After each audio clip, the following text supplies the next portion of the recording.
Okay, we're moving on to the next. Please help me welcome up here Alex Ryvkin, of Rho Protocol to discuss Unveiling Crypto's hidden rates market. Please help me welcome him. Thanks, everybody. Can you hear me? Yeah, thank you. All right, so I'm Alex. I'm the founder of Rho Labs. We are the developer of Rho Protocol. The easiest way to describe us is crypto's first native rates market. So we're going to talk about a couple of things now. Before we get to the most interesting stuff, I'll just talk a little bit. I think majority of people would be familiar with rates trading as a concept. I'll talk a little bit about what does it have to do with crypto and what are we doing in this ecosystem, and then we'll just go through a couple of case studies, and hopefully by the end of it, we'll have some time for any questions. Let's see how we go about that. So first of all, if you've never encountered rates as an asset class, that wouldn't be surprising even for some of the financial industry professionals. It happens to be one of the largest asset classes, definitely the largest one by open interest. Funny numbers for open interest, as you can see. We're talking $500 trillion kind of thing. Obviously, there are some obvious reasons for that.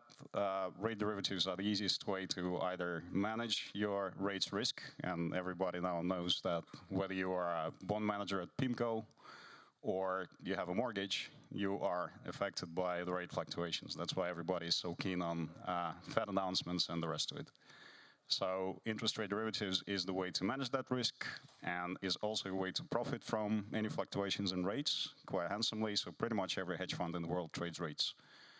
It's predominantly traded by professionals, so not a lot of retail investors know about it, and that's predominantly the factor of the long horizon when the rates met in traditional finance, right? So typically, TradFi rates, treasury rates have some volatility about every decade. And most of the other time just lie flat. It's very different in crypto, as we can see, and so the participation in that market is also very different here from our experience, having been running this product for about a year. So what do we got in crypto? We got our own families of rates that I guess one of the key messages today is going to be whether you know that or not, you're actually trading rates already. So whether you're holding a perp, for example, you happen to be running the funding risk, whichever side of the perp you're on. So perpetual futures obviously is, for the time being, the only real derivative asset class in crypto that matters. And roundabout what we got right now, about 130 billion in open interest right now in major exchanges between centralized and decentralized, and more than $1 billion paid out in funding payments every month, and that's a rather conservative estimates. Actually, we went quite low with it. We think the real number is much higher. And you also got staking. Staking is getting bigger and bigger, so now we have about 300 billion in asset stake. That includes Ethereum, Solana, a bunch of others. Again, we're talking about a staking rate being another rate that can be traded, managed, hedged against, and so on and so forth. And we used to have centralized lending markets in crypto before 2022. Now they're picking up again. We're still not quite at the peak where we used to be, but nevertheless, there is no doubt that credit markets in crypto are going to have to exist and go back to the full swing.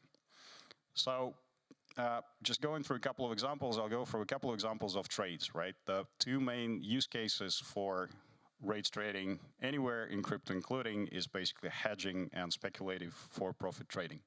So we're going to have an example from each, starting from something like this. So let's imagine you're a trader on something like DYDX, which is a decentralized exchange.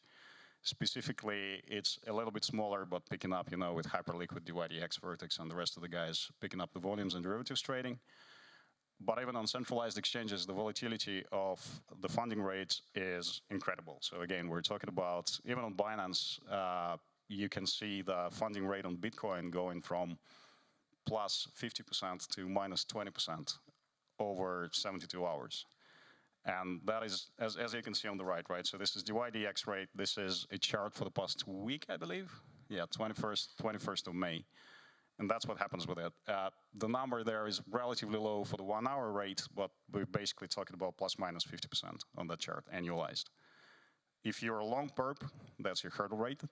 So you make 50%, you hold a position for a year, you're actually flat. If you happen to be a basis trader, for example, you're a short perp, then you've been making 20%, now you're suddenly paying 20%. That's not great. So we're taking a scenario of a trade, 100K USDC trade on DYDX at 5x leverage, quite normal, and we're holding it for about 30 days, right? At the moment when we took this snapshot, the funding was, as you can see, negative, which means if you're alone, you're actually receiving funding, right? So we're looking on the left. During these 30 days, you will make 180 USDC on funding payments alone. That comes on top of our assumed estimated 2% monthly increase in the price of the asset of 2 grand. So in total, you're making 180, which is a very decent annualized return on your equity of 20,000, right? Because you did it in 5x leverage.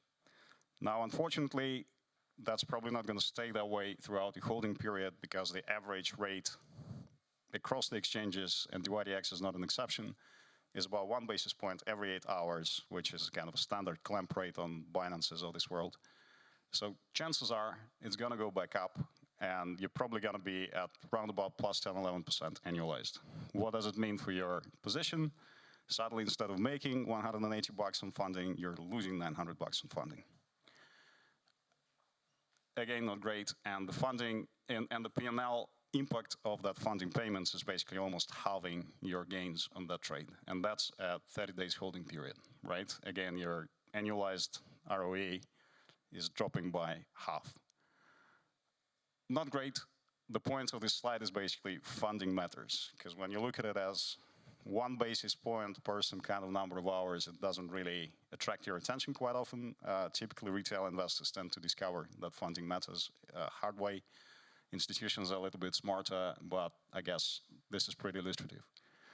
What can you do with Rho? We're doing a quick calculation. This is our lovely interface on the left, and you just make a simple trade. You go long as well, the same 100K notional, and you're basically hedged. The quick calculation on the right tells you that very cheaply, paying about 2 basis points for the trade and very capital efficiently, so there is a minimum capital outlay. It's even in TradFi, it's a super capital efficient class of assets. In the same scenario, you're down to something like $80, 80 USDC that you have to pay in funding instead of 900, right? So again, we're talking about going from